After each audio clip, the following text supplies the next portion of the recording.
What happens when a guy from the city accidentally contacts a guy from the country? It's not what you think. They strike up a conversation and same difference is created. JD and Kory talk the whole gamut of life as they each see it through the prism of race. One is a 6'4" black man and one is a 5'4" white man. Tune in and find out which is which. Agree or disagree, they will make you think, strike emotional chords, and more. Stick around. You might just learn something. Welcome to Same Difference with your hosts, JD and Kory. We're sharing our stories and how our stories impacted our approach to life. We take our perspectives into having dialogue about real life topics.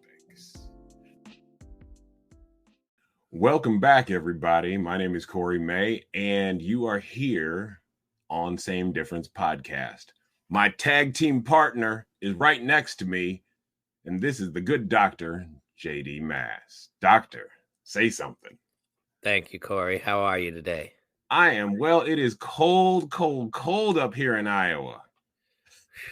I'm telling you, it was when I woke up this morning, I just saw a big fat 0 and then looked at the wind chill and it was minus 14. So welcome back to the Midwest, my friend. Right. Florida would probably sound really good right now. It would. Like I said, I'm the only big dummy that went down there for the spring and summer and came back here for the winter. So, yep. It is definitely eye-opening, and yet also gives you reason to be thankful for having a roof over your head. That's for sure. Amen. Amen. Speaking of things about which we should be thankful, I think we've got a couple of shout outs to give. Would you care to start? Kiana the Goddess, DJ FMI, VPR Radio. We can't do this without you. We appreciate you. By the time this episode airs, I'm going to encourage everybody to go see our most recent interview with them. I believe that will have taken place by the time this one gets on the air. Otherwise, it's coming up in a couple of days.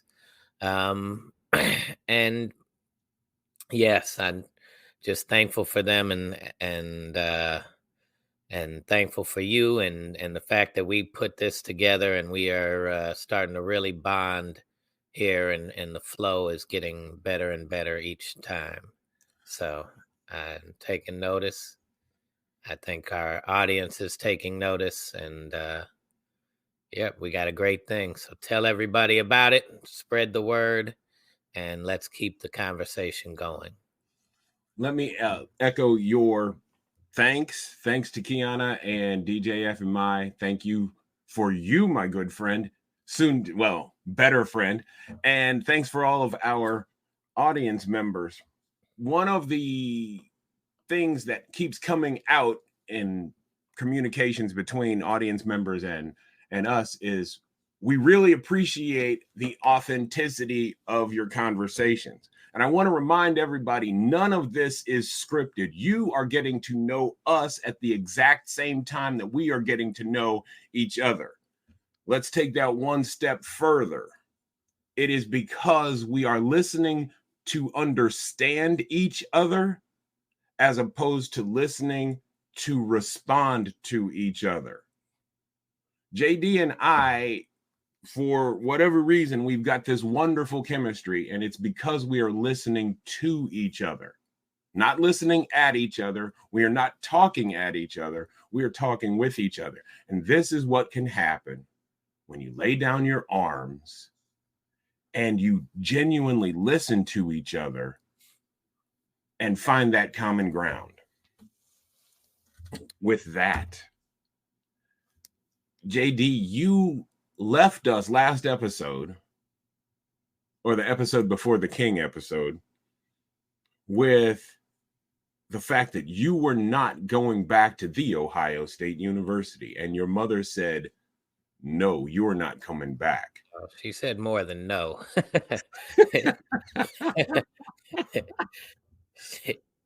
She said F no. But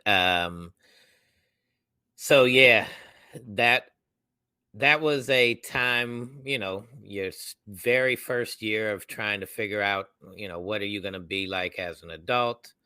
You have temptations that you've never had to experience before.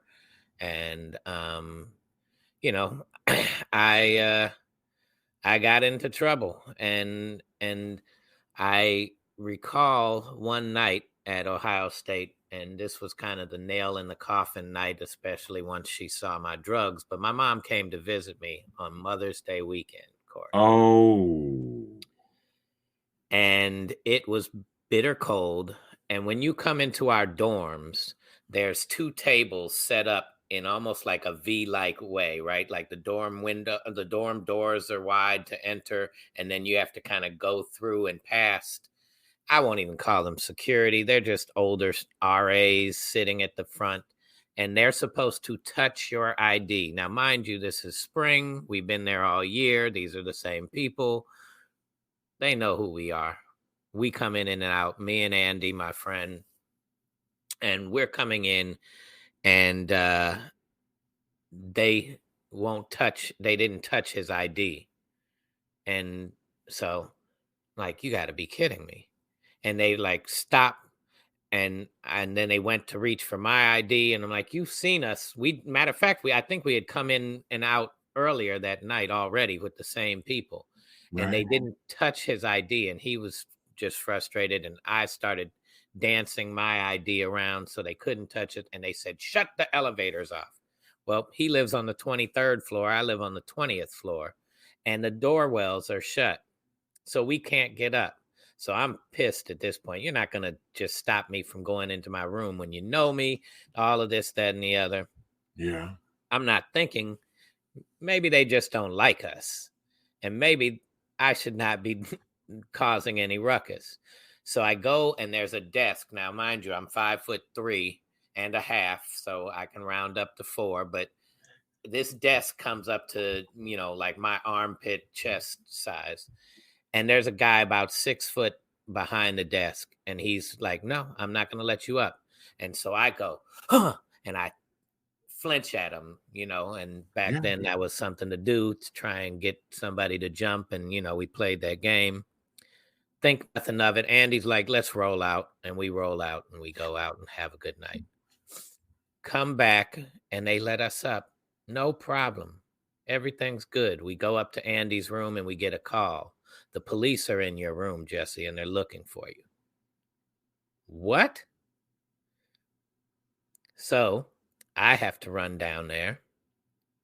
The police have everybody, like the room is full of smoke. All of the roommates had been smoking weed and everything, and they are just going in on me.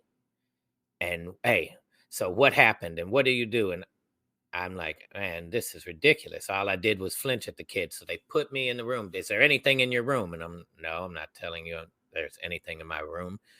"Well, we're going to go through your room." "Okay, well, I can't stop you because you got me in the elevator."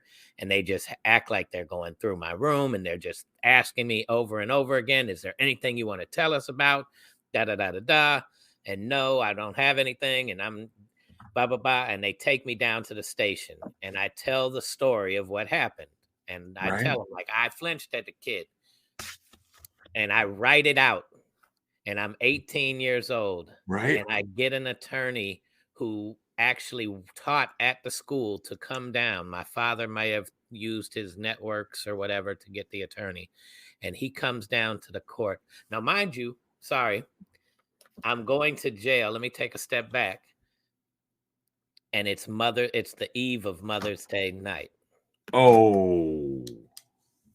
And Oh. my mom has no idea why her son hasn't come back, and it's 1, 2 in the morning, 3 in the morning, and she is walking around this hotel property like outside in the cold, pacing, freaking out, and gets a call from my RA, or somehow calls my RA and says what happened. And they said, well, he was arrested.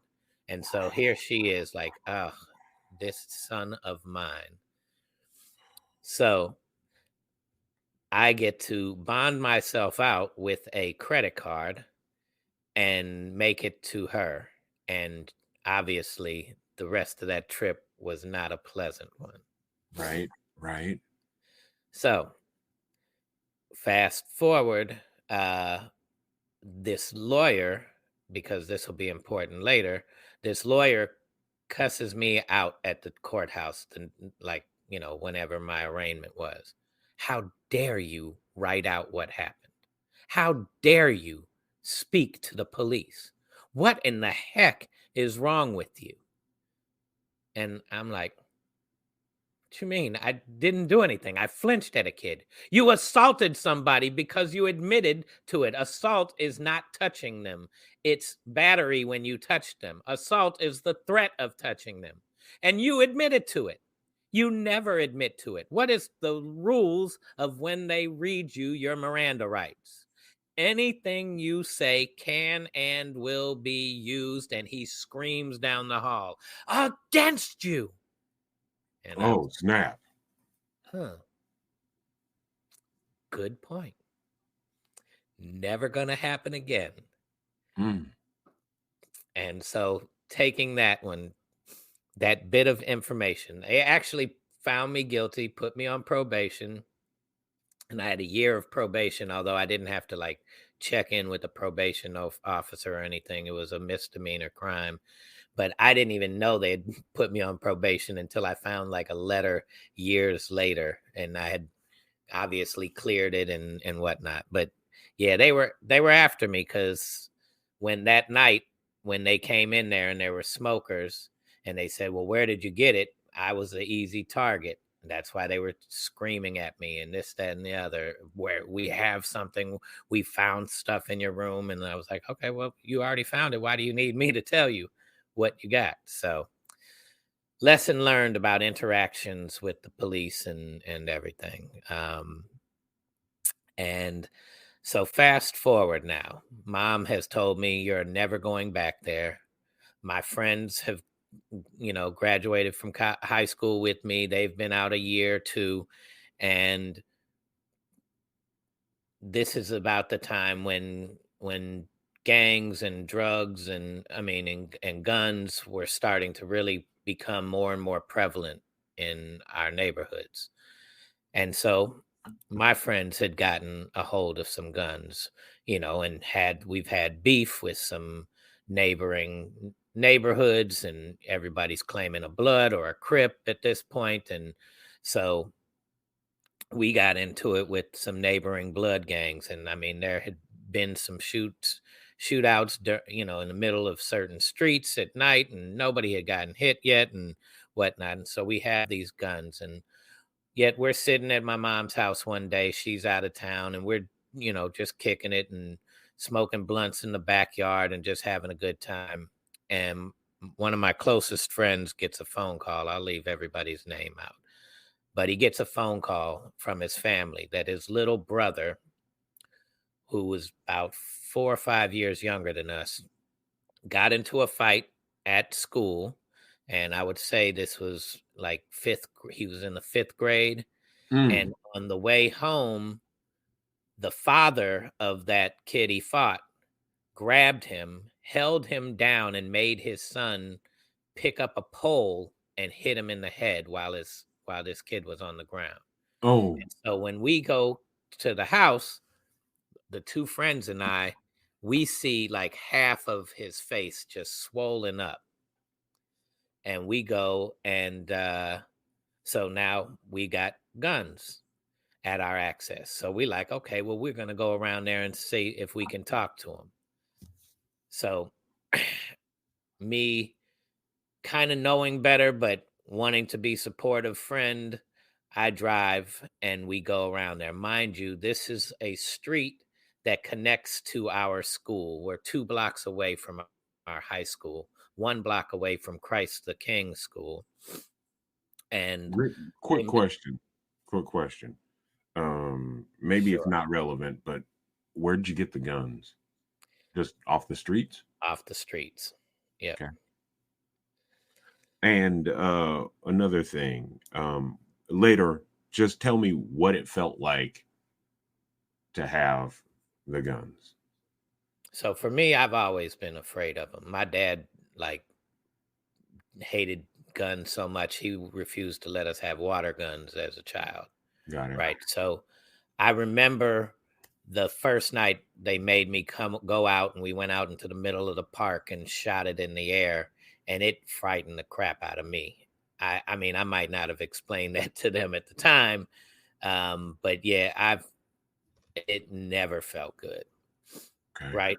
So, but we got three little 22s, 25s, 350, whatever kind of guns. And I think we had I don't even remember what the numbers is. I want to say 350 or three something, but a small little handgun. And we had an extra long clip. And so we go, and so the street has parking in the middle of the lanes that go in either direction. And Right. it's parking at an angle. And so we park about 4 houses down. And as we're walking up, the grandmother is out on the porch yelling at us. We don't want any trouble. And so one of my friends, whose brother it was like, look at his face. What do you mean you don't want any trouble? You brought trouble to this. This was a fight between 2 kids, and an adult got involved. So now we got to get involved.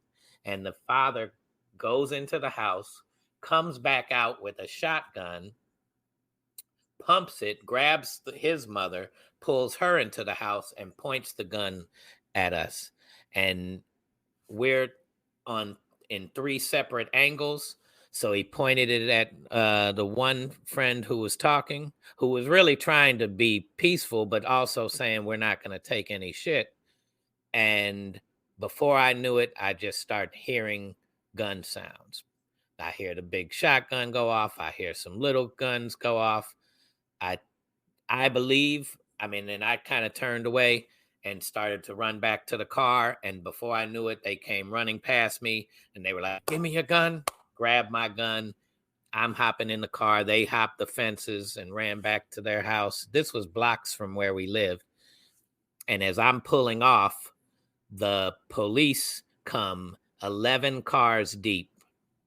Dang. And the police came, and they're like, get out the car behind me. They got the cars in front of me. They got the cars coming on the side streets. They got cars everywhere. And so I'm blocked in, and the guy behind me yells, put your hands out of the car. So I put my hands out of the car. He's like, now open the door. So I reach my hand in, and I hear click, click. I didn't say put your hands back in the car. Open the door from the outside so we can see your hands. So I do that. I'm like, sorry, first time. I don't know what I'm doing here. And he walks up to me. They slam me against the car. They put my hands behind my back, and he walks up to me, and he's got the gun still cocked. And I turn to see how close he is. And I'm about 3 inches from the barrel of the gun, looking down the barrel. And I was like, oh man, this guy could sneeze and my head is gone. And so he's yelling at me, and finally the captain or sergeant or whatever, the highest ranking officer came, and he grabs the barrel of the gun and he starts to shake it like, put this thing away. And I was like, oh my God, what are we doing? Well, they found a clip. Thankfully, it was fully loaded in the back of the car. And they put me into the back of the car, and the sergeant or whatever highest ranking officer, captain, I think at the time, is in there screaming at me in the car. You better start talking. You better start telling me what the hell happened. What are you even doing over here? What is going on? And just screaming at me. And I'm not saying shit. I'm just stone-faced staring at him, because all I'm thinking about is anything you say can and will be used against you. Right. And he's screaming at me. He's like, I'm the only friend you got. So after a while, he realizes he's not going to get anything out of me. He's like, oh, you want to be tough? Well, we're just going to throw the whole extent of the law at you. Ba, ba, ba, ba, ba. And he takes me down to the station. And my father gets the call. And I can only imagine his heart dropping, Like this was not what he imagined ever for his children. Right, right. And so he comes down to the station and he gets to take me into the interrogation room. And he is screaming at the top of his lungs, as one could imagine, being upset. But I'm like, we're in the interrogation room. And he's like, no, you're going to tell me what the fuck happened. And screaming, he had a gun, such and such, had a gun. Are you effing crazy? I didn't raise you kids to be like, what the? And I'm like, dude, shut up. Just like you can do all of this, just not here. We're going to get in worse trouble. And he's just screaming at me. Well, when the police came to talk to me and said, are you going to, ask a statement? The first thing they said is, we wish you would have shot that guy because we've been having trouble with him for a long time. No way. Wow, what a statement to say. So you wanted us to shoot him so we could be easy enough targets to go to jail, but then at least get this menace off the street. Are you are you aware that these things come out of your mouth so comfortably? So it was just a truly eye-opening experience. I hate to downplay it like it wasn't, I'm very grateful that nothing else came of it. My father's close friend was a very high profile defense attorney, and he basically, I didn't have to hire him because my first day of consultation, he said the best thing was that you had a loaded clip in your back and it was loaded, so there's no proof that you were the one shooting or anybody in there was shooting. And so I think they eventually ended up finding out who the other two of my friends were, but they brought them up on very lesser charges, and it ended up getting plead out because then that's the way the system works. We just plea you out. Even if we don't have enough evidence, we start screaming that we do. And so they both got on probation, from what I believe, if I remember correctly. So what happened to the young man who got hit in the face by the pole? Oh, he healed. He's good. He's he's close friend still, and yeah, he healed up, but yeah, the whole thing was rather traumatic. I would imagine so. And with regard to the dad with the shotgun and the grandmother, did you hear anything about how that got resolved? No, I know that we tried to stay away from that block for a while just in case he was crazy enough to want revenge. I remember my best friends and I talking one night and just talking about that night, and one of them was like, man, I had a gun, like I could have taken somebody's life that day. And I don't care what he did. Like, yeah, of course I was angry about what he did to my brother, but I could have taken a life that day. Like, man, this is too much. This gun shit is too much. And I was so happy to hear him say that because I was afraid to say that amongst my friends. But that's how truly I feel. Like, we are so quick to go grab a gun to solve our problems, and 99.9997% of that doesn't need a gun to solve that problem, to end and to make a permanent decision about trying to end somebody's life over that, right? And so that there'll be another story of gun usage later on, but yeah, that was a very turning pivotal point for me. And so my punishment was my parents and my father, especially because my mom's not really great at standing on her punishments. But my dad was like, no, for the next year, you aren't allowed to go out of this house. And my room was in the basement. You aren't allowed to leave this house. Your friends may come over in a while, But other than to go to work and to go to school, you will be on your own, on my rules of house arrest. And I was like, yes, sir. I knew it was what I needed.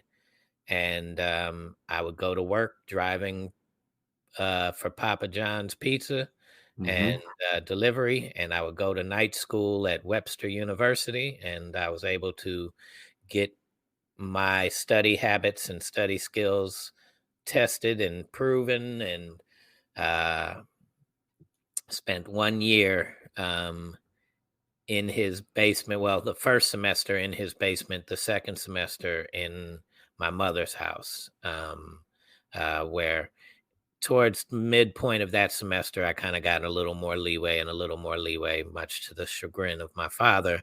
Right. But uh, I, got a 3.5. I don't think I've ever had a better GPA than that year. Mm. Um, and yeah, you talk about scared straight. I was scared straight, at least for that time.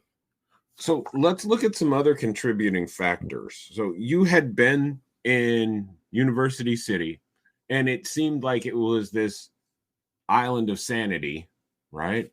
Hmm. Safe neighborhood. What precipitated the movement of guns to encroach, to invade this seemingly safe space? So, as I mentioned, U City, like St. Louis, from south to north, goes from wealthier white to poorer black, right? So the South is where the wealthy whites are, and the Hmm. North is where Yep. uh, Yeah. poorer black Black folks. community. Yep. Okay. And and I hate the term poor because that's a mind state. So I will Okay. rephrase that as lower income, Thank right? you. I'll And take that. and and so, in I know this is very hard for most of us who don't really go into these communities to really know, but guns are dumped into these areas, right? Yeah. Drugs are made easy to get into the areas, and then they are targeted for criminalization, right? And so, given that U City is also kind of in the county, and the county still got a little more wealth than the than the city, and all of these things, and colors came out, and you know, we had people who had access to get to California and bring drugs to the city of St. Louis through University City. So it was kind of known for, also on one side, for drug selling as well, by those that had access at a large scale, Right. right? And so um, with that came the need to protect yourself, and with that came the oh, he's got a gun, well then that's the cool thing, becomes I'm getting a gun. And the guns give this false sense of coolness, guns give a false sense of courage, and I've seen it, white, black, and different. It doesn't matter. It's an American cultural thing of this false sense of toughness because you got a gun, which is the weakest shit in the world, right? Right. Like, going to get a gun to solve your problems is not tough at all. And I've said this before on some of my posts. It's really a weak thing. But you're 18, 19, and you're getting access to these things, and you're figuring out what adulthood is like, and you're seeing these pictures painted on the news and in movies and in whatever culture that the music business that's been allowed to glorify black death for the longest. And you're just you're angry that society's built this way, and you got to take your anger out, and all of these contributing factors go into where we get it. And then they dump, I mean, literally truckloads come and sell guns from like other places, and whether they've collected them through the police collections or whatever, they often make themselves back out into black communities. And so the more we get into this cycle of, well, if he has a gun and he's a threat to me, I need a gun to protect myself.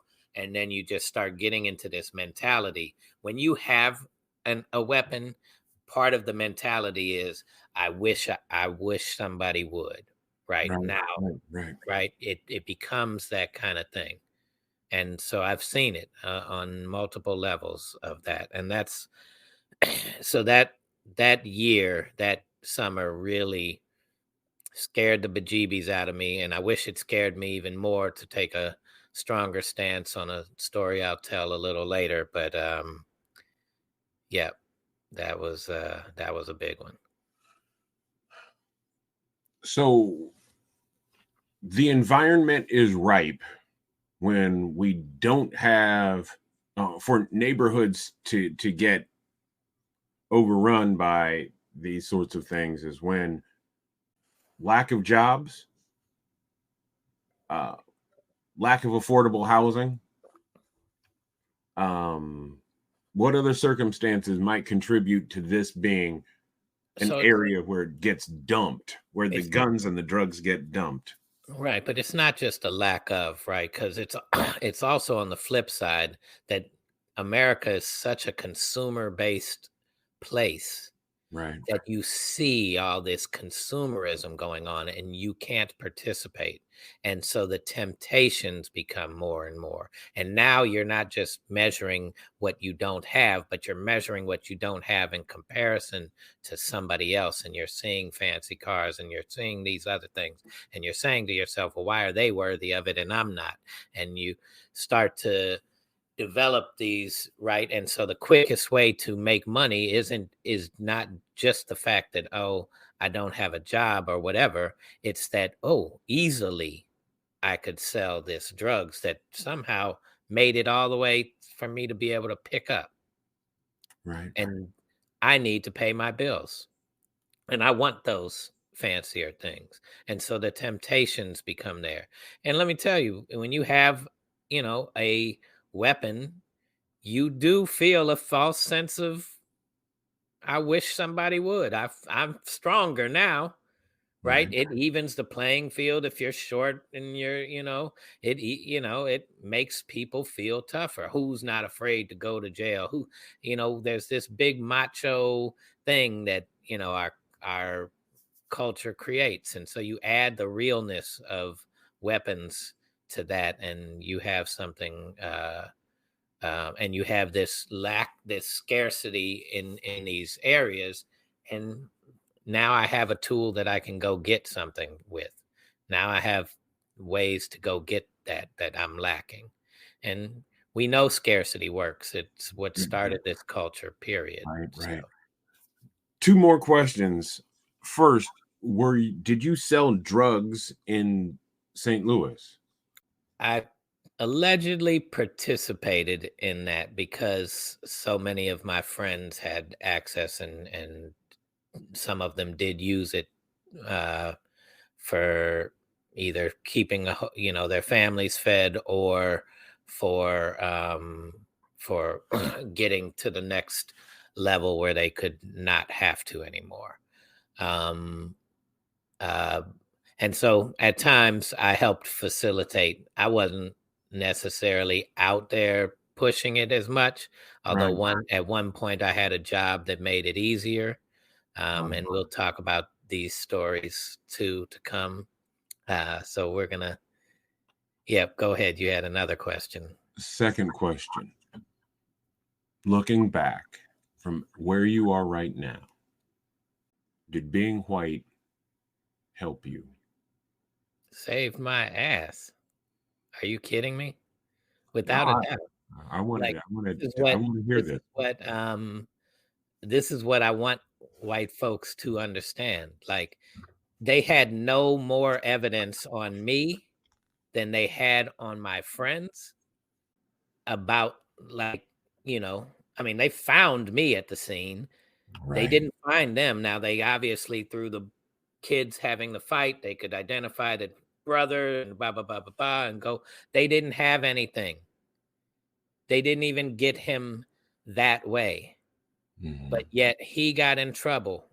He got threatened, and if you can't afford an attorney, blah blah blah blah blah, and all of this. So of course, having the wealthier parents, having the father who's an attorney with a solid name, all of these things. And yes, he was able to do what he could to kind of lessen the blow for them. I mean, I remember one of them one time came to me, and he had been locked up in this, and the uh, prison officer or whatever, jail officer, I won't say prison, but jail officer kept saying, "Who the hell is this white man that keeps calling on your behalf? Like, what the hell is he doing? What is he's not even saying he's your attorney." He's like, Mhm. "Yeah, well, he just loves us." So yes, without a doubt, it saved me. It gives me the benefit of the doubt where they have to prove their innocence and I have to be proven guilty.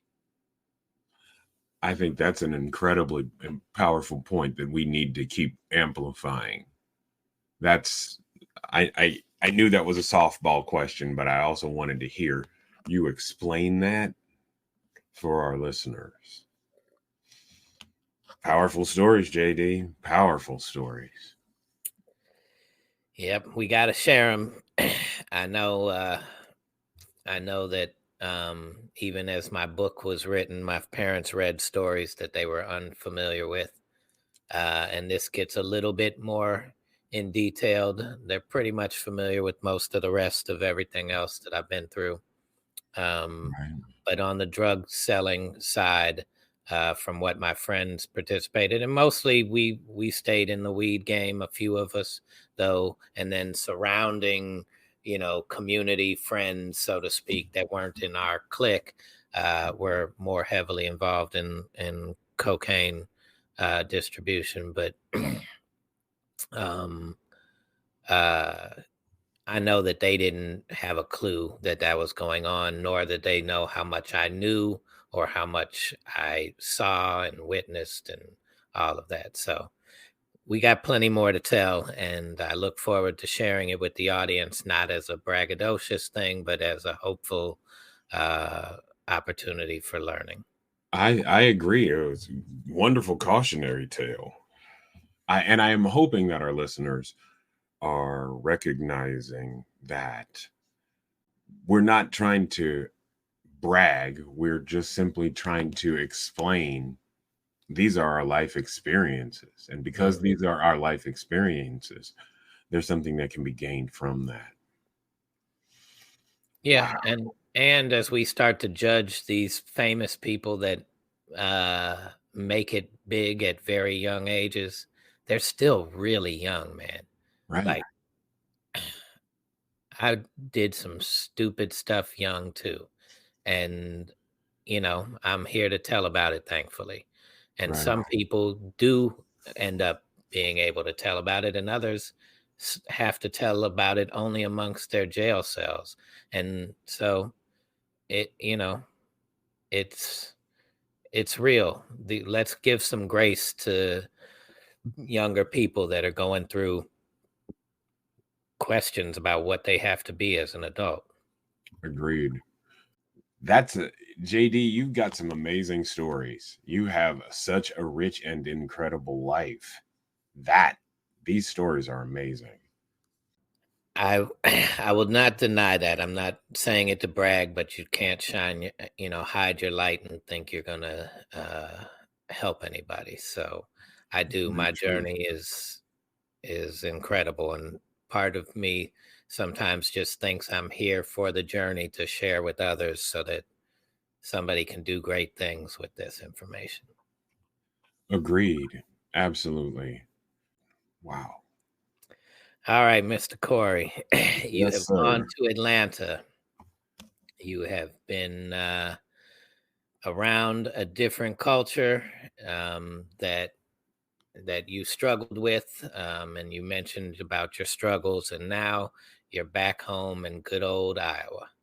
And what does that summer look like for you?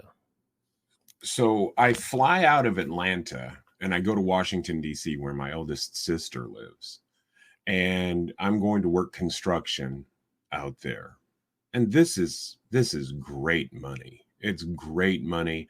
Um, we're talking at the time $12, $15 an hour. And at 86, minimum wage is what, 305? Yeah, $4. Yeah. Yeah. I'm over the moon because I've got a little bit of wiggle money. I can do some things. Um and going from Atlanta to Washington D.C. isn't a big culture shock because what I'm dealing with now are we're dealing with some class issues. And the people with whom I was working, or the people for whom I was working, were pretty much solidly middle class. The people with whom I'm working are working class and lower middle class. Again, getting steeped in the culture, outstanding music. The radio stations out there were, again, all the music that I wasn't hearing in Iowa. If I wanted to hear rock stations, I could find a rock station. This is, for me, again, cultural. And I've got some bitterness in me from being jumped at Morehouse. And I'm thinking I'm going to be safer at a predominantly white institution. And that's why I'm transferring back to Iowa. But something's changing in me because I'm finding a deeper need to understand the black side of me, right? And that may sound strange. There is a black side and a white side. The white side is how I survive in our dominant culture. So, black people have to navigate in predominantly white spaces. Right. And it is a matter of our survival. How do we speak? How do we dress? How do we not attract more or undue attention to ourselves? And this is where I start to understand the subtle messages that they finally start to kick in. Part of being black in America is making white people comfortable around you. And you can't make white people uncomfortable, or else it could be fatal. And we know this historically, but Emmett Till happens in the 60s, Right. before I'm born, and it doesn't have the same impact yet. But when you're starting to get older and you move from boyishly cute to all of a sudden masculine and adult, people sometimes would say to me at church, "Oh, where did the little boy that I knew go?" And here I am at 6'4". I am now a man. And all those fears that people have had about black people weren't placed on that little boy. But as you get to be taller and bigger, all those fears can be projected onto you, right? So I'm starting to see that, and I'm not aware of it, but I'm starting this journey, ironically, after having left Morehouse, where all of these things could have been so easily vetted, dug out and explored, excavated and explored. I'm doing that here. And if you combine that with the fact that I'm still grieving dad and I don't have this firm black male image imprinted into my head. And mentors and role models happen at every age. They don't just happen at one age. You will Right. you will have a mentor, and you may outgrow that mentor at 12 because your life path is taking you in a different way. They can still be a mentor, but they may not be your primary mentor, right?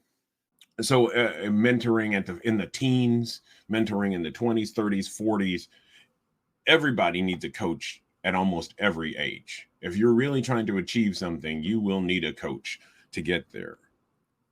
Yep. I've worked in Washington now doing construction, and it's a job that I will do for a number of summers because the money is better, and it's absolutely a good time. When I moved back, I am absolutely enamored to be back home. And, well, I haven't dated. So relationships are starting to happen. Um, I was working at one of my jobs in downtown Iowa City, and people used to nickname me the mayor because everywhere I go, I would know everybody. And I didn't understand the power in that. There's a flip side of being known in such a way, or knowing everybody. Just because I know everybody, that also means that I am known. And if it Right. means that I am known, then it means that people are watching me. And the things that I do are now subject to gossip. Hmm. This is my hometown, and almost anything that I might do would get back to my mother or my siblings. I might have been better off in Atlanta if we're exploring our immaturity, trying to shed some immaturity. Again, um, I haven't dated, and I start dating, and that's it was a wonderful experience to be desired. And um, when you come from a place where you're pretty much ignored, and then all of a sudden you come back, and the only thing that's changed about you is your size. Well, there's two things: your size and your age. Um, that sometimes can go to your head. It can absolutely go to your head, and it went to mine. I am a straight male, and I liked the ladies. I yeah, that and so the pursuit of women kind of took over the things that I should have been doing, and um, I regret a lot of my uh, immature behavior because I wasn't thinking about necessarily all the steps that I might need to graduate and do well. I graduated. I knew I was going to graduate. I'm paying for school myself. No matter how long it took, I was going to get out of school. But I wasn't doing it in the best way. And this is where some of that mentorship might have made a big difference in terms of these are your established study habits, much like what you were talking about. Right. Um, there was some very your brain works in some really strange ways. And one of them is this: you talked about scarcity. If you don't have the conversations that everything's going to turn out the way it's supposed to turn out, and you hear it from somebody who looks like you, who's been through some similar experiences, uh, scarcity, like, oh, I'm not dating anybody right now. What in the world's wrong with me? I'm never going to date anybody. And these are the sorts of things that you can focus in on a downward spiral really quickly, and it can become obsessive. I have friends that dated all from elementary school through high school. And at times it was, wow, we're going to get into some stuff. They weren't some of the guys that the girls were going out with, the girls that to whom I was attracted. And I was attracted to all kinds of women in high school and in college. But it was like the only thing that some of these guys had to be was white. And that was it. But many of the women to whom I was attracted fell under that term. He had to be white, and that was it. Now, selfishly and maybe arrogantly, I thought I was perhaps a better match. And I know I'm kind of moving back and forth between between high school and college, but I'm kind of wanting to. Does it in the similar way that I talked about the consumerism, you start to see it and you start to be tempted by it. Does the fact that you sort of societally can't have it tempt you? Oh yeah. Oh yeah. And some of these women to whom I were attracted were black, some were more were white, there were some who were Asian, but it was all in some very immature ways. It was less about deep, more meaningful relationships, and it was some very shallow Hey, overnight college, relationships. yeah, college is when the most shallow relationships seem to have taken place. Oh yes, yes. And there were some that could have been much better and possibly could have been great relationships for me, but I did not have the emotional bandwidth for that. And I know that's a term that's 21st century as opposed to 20th century. And this is not an excuse, I'm very much a little boy locked in emotionally at 11 years old in a grown man's body. And that was not, that's not a good place to be, because you're acting like a child when I should be acting more adult. What happens are I hurt people. I hurt a lot of people. And I was a jerk. And maybe there will be some forgiveness because I was in college. But I look back in a lot of ways and just feel awful about the manner in which I hurt people. I don't like that. I don't like that at all. So that first year back, I am working at one of my very first job in Iowa City. And this tall auburn-haired woman walks in and we make eye contact and I feel something in my gut. And we end up talking and we start dating. Now, she is almost perfect in a lot of respects. I'm 6'4", she's 6'1". She can wear my clothes without looking like a child. she had some sweatshirts that I was like, that looks better on me than you.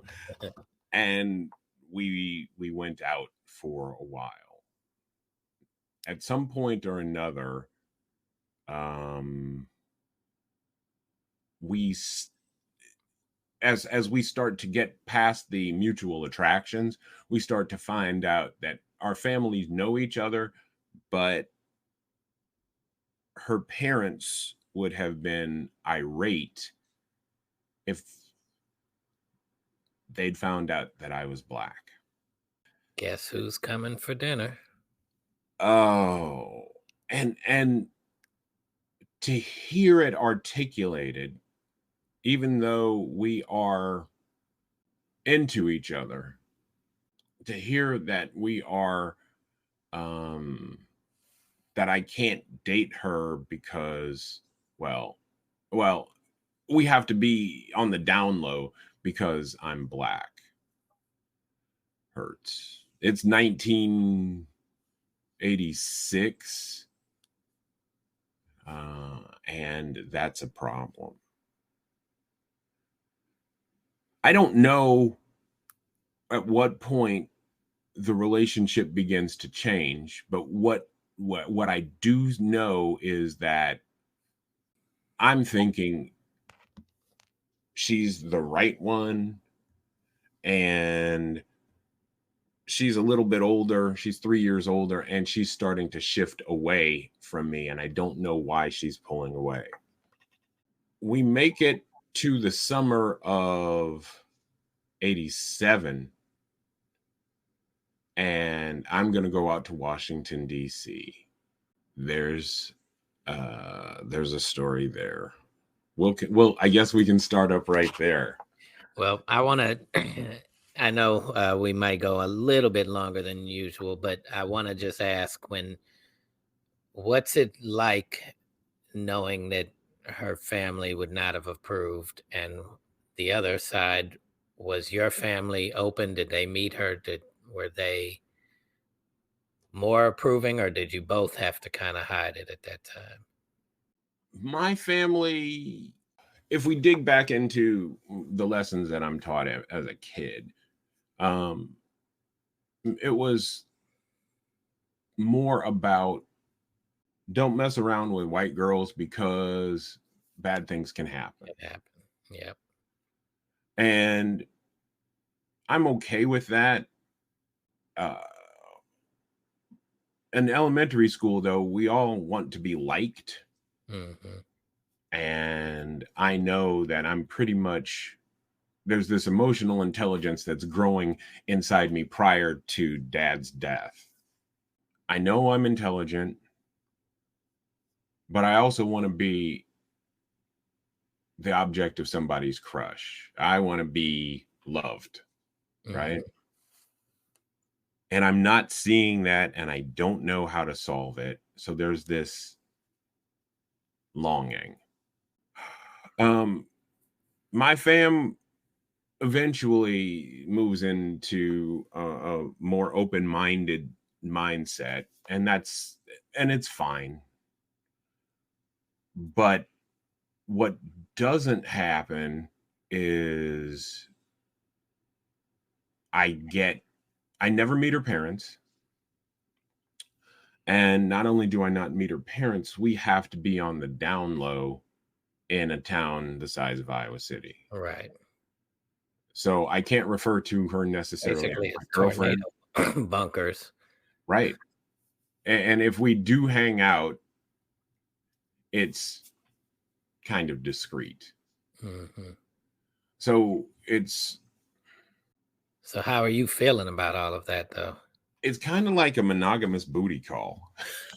There's not the emotional support of a relationship. Right. There's not the, hey babe, I fixed steaks for dinner. Come over when you can. Right. It was far more aloof. There wasn't the instant access that we have now with cell phones. Right. It wasn't texting or anything like that. Mm-hmm. This is the 80s. So if there was any phone call, it might come from a payphone. Those things happened. Or it might very well be from a landline, and you're calling and you're expecting somebody to be there. Right. There might be voicemail, or not voicemail, there an answering machine, because you purchased a phone with an answering machine function that will pick up your calls. At that time, though, I was willing to settle for that because I didn't know better, but it didn't feel good. Right. It didn't feel good. And again, if you know everybody, that means a lot of people know you too. And the things that you do get seen. And I was thinking I was much like my white peers, that it didn't really matter what I did, because why do people care about the things that I do when, look at that guy? That guy's doing this, that, the other thing, and he's doing it twice on Sundays. Why are you judging me? Oh, the things that I wish 56-year-old Kory could tell that iteration of Kory. Oh my gosh. Right. And I'm still involved with church, and my faith is something that is important, but I'm discerning. And again, much like you talked about college being this time of discernment where you're trying to figure out who you are, religion seems very restrictive in terms of the exploration. And this may not endear me to anybody, but it's truthful. And I'm questioning, what's this all about? How do we get from this religious place to these seemingly happy, fulfilled lives without doing this work, without stepping into mud puddles, without having the experience to create the wisdom that says, hey, you know what? That's not a really good move. And that's where we are. This relationship doesn't feel good, but it's the relationship I'm in. And I don't understand why I'm not important. And the kind of bunkered booty call thing is what I'm settling for. I'm settling for this. And settling means I have a choice. And that's why there's a couple of decisions that I make before I go to Washington, D.C. Nice way to hook us back in for next time. Oh, JD, this has been an hour and change of some deep stories. Now, I got to tell you, I don't have the stories like you got. I'm sitting here on the edge of my seat going, and what happens next? And what happens next?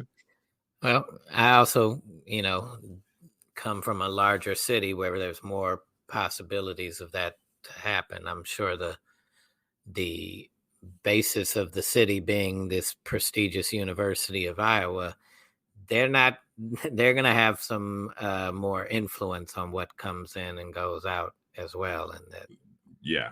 Right.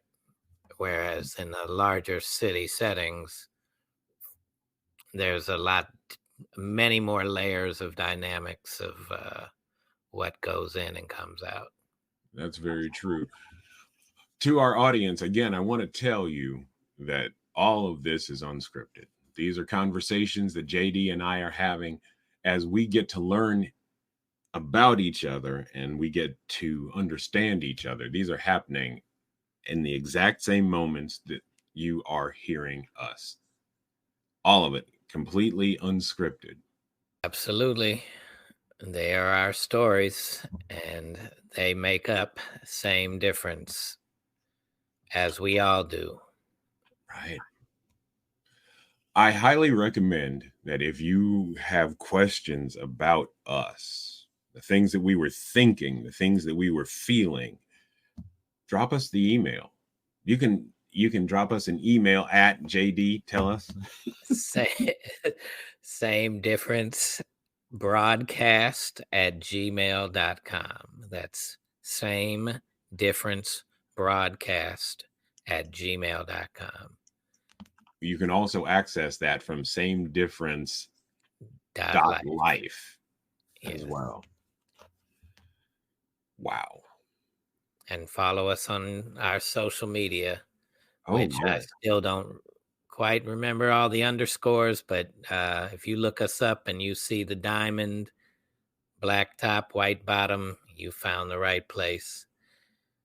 Pass it along, spread the word. We appreciate you. Like it. Give us feedback. We're gonna keep this party going next week. And thank you, sir. No, thank you.